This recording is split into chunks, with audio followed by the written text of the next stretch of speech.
Syria Kurds hand over 14 French, Dutch orphans from his families. Syria's Kurds have handed over 14 orphans born to jihadist families to government delegations from France and the Netherlands, in the latest repatriations of foreigners living in crowded camps. Abdelkarim Omar, the top Kurdish foreign affairs official, said Monday that 12 French and 2 Dutch orphans were handed over on Sunday. The transfer marks the latest small step in efforts to resolve the problem posed by the huge numbers of stranded foreign jihadists and their families in Syrian camps. The children, the oldest of whom is aged 10, had been held together with tens of thousands of people who fled recent fighting against the Islamic State group. Kurdish officials handed over 12.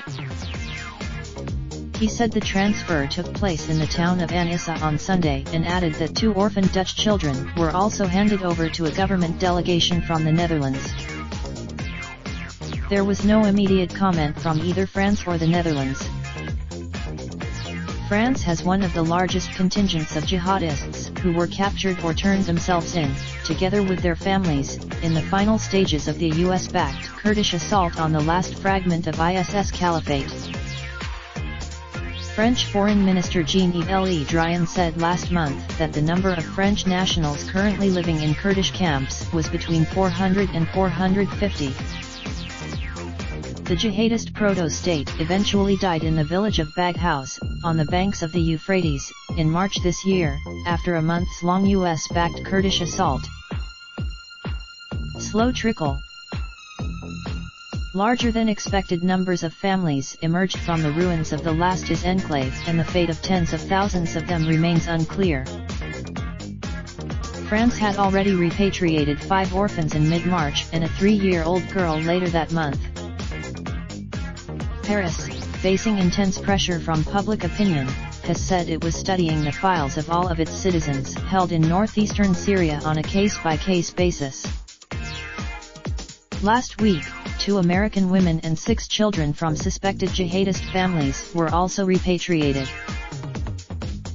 The Kurdish administration in northeastern Syria is not officially recognized, and the legal framework for any repatriations and transfers is unclear at best.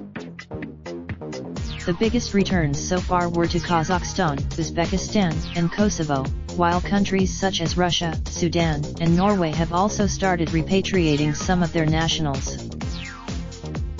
Returns have remained limited, however, and Al-Hol, the main camp in the Kurdish region, is still bursting with more than 70,000 people from at least 40 different countries.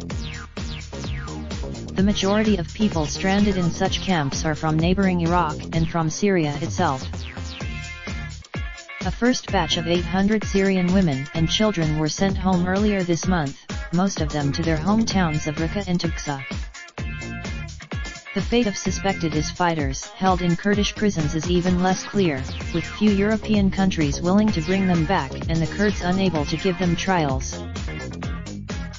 The Kurds are pushing foreign nations to take responsibility for the crisis and have warned that they could not guarantee how long they could keep such large numbers of dangerous jihadists locked up.